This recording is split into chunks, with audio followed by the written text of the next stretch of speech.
Hello प्यारे दोस्तों, good morning, सुप्रभात। बढ़िया हो आप लोग? चलिए सुनते हैं मजेदार कहानी। और हाँ, आप लोग लाइक और शेयर और सब्सक्राइब करने में बड़ी कंजूसी करते हो यार। कर डाला करो, आपके लिए बढ़िया बढ़िया कहानी लाते हैं। और चलिए सुनिए। आम के बाग की सैर। अकबर बीरबल की कहानियां। एक दिन बादशाह अकबर और बीरबल आम के बाग में टहल रहे थे। वे हमेशा की तरह अलग अलग विषय पर चर्चा कर रहे थे। अचानक एक तीर बादशाह अकबर के सिर के ऊपर से होता हुआ गुजर गया। यह देखकर उन्हें बहुत गुस्सा आया। वे सोचने लगे कोई व्यक्ति उन्हें मारने का प्रयास कर रहा है। उन्होंने अपने सिपाहियों को आदेश दिया कि तीर चलाने वाले को पकड़कर मौत के घाट उतार दिया जाए।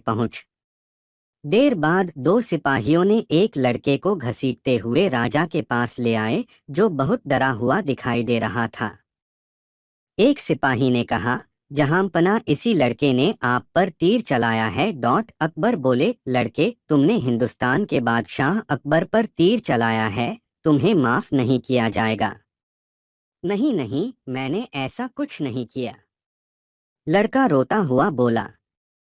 अकबर ने अपने सिपाहियों से कहा, इसे उसी तरह मार डालो जिस तरह इसने मुझे मारना चाहा। इसे पकड़ो और इस पर तीर चलाओ। अगर यह नहीं मार पाया तो याद रखना, तुम सबको मौत के घाट उतार दिया जाएगा। बादशाह अकबर आज वाकई बहुत गुस्से में थे। वह लड़का जोर जोर से रोने लगा। उसने कहा, जहां पना, मैं आपसे माफी मांगता हूँ। मेरा विश्वास करें कि मैं आपको मारने का प्रयास नहीं कर रहा था। मैं तो आम के बगीचे में आम तोड़ने के लिए तीर चला रहा था। वह तीर गलती से आपकी तरफ चला गया। मुझे छोड़ दें, फिर कभी ऐसी भूल नहीं होगी। अब मैं शाही बाग में कदम तक नहीं रखूंगा। लेकिन बादशाह अकबर कुछ भी सुनने को तैयार नहीं थे। उन्होंने निर्दोष लड़के की फरियाद अनसुनी करके उसे मारने का आदेश दे दिया। बीरबल जानते थे कि इसमें उस लड़के की कोई गलती नहीं है और अकबर उसे मारने का हुक्म सुनाकर उचित नहीं कर रहे हैं। उन्होंने उस लड़के की जान बचाने का निर्णय किया। वे किसी के प्रति अन्याय नहीं सकते थे। तभी सिपाहियों ने लड़के को आम के पेड़ से बांध दिया। जब एक सिपाही उस पर तीर चलाने लगा तो बीरबल ने उसे रोक दिया। यह देखकर अकबर को बहुत बुरा लगा। वे बोले, बीरबल, तुम्हारी इतनी मजाल कि तुम मेरे आदेश में व्यवधान डालने का प्रयास करो।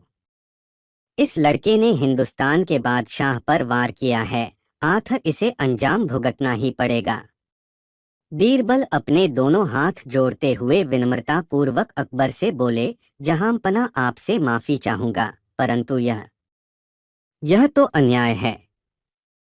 आपने कहा कि इसे ऐसे ही मारा जाना चाहिए जैसे इसने आपको मारने की कोशिश की थी।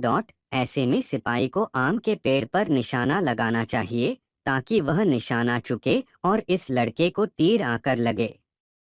तभी तो आपका आदेश पूरा होगा। बीरबल के यह शब्द सुनकर बादशाह अकबर को एहसास हो गया कि वे गुस्से में आकर एक मासूम लड़के की जान लेने जा रहे थे। उन्होंने उस लड़के की जान बख्श और उसे आमों के टोकरे के साथ विदा किया। उस दिन बादशाह अकबर ने बीरबल से अकेले में बात करते हुए धन्यवाद दिया और बोले, बीरबल, तुम उन चापलूसों में से नहीं हो जो मेरी हाँ में हाँ मिलाते हैं। आज तुम्हारी वजह से उस लड़के की जान बच गई, वरना मेरे हाथों एक बेगुनाह का खून हो जाता। यह सुनकर बीरबल मुस्कुराने लगे। कैसे लगी दोस्तों आप लोगों को अकबर बीरबल की मज़ेदार कहानी? ऐसे ही मज़ेदार कहानियाँ सुनने के लिए हमें सब्सक्राइब ज़रूर कर ले ताकि ऐसे मज़ेदार कहानियाँ सुन सके और आनंद उठा सके। ऐसे कहानियाँ सुन के चलिए मिलते हैं और एक मज़ेदार कहानियाँ के साथ। जो नहीं किए हैं जल्दी से जल्दी सब्सक्राइब कर लीजिए हमारे प्यारे दोस्तों, ताकि हमारे साथ बने रहे।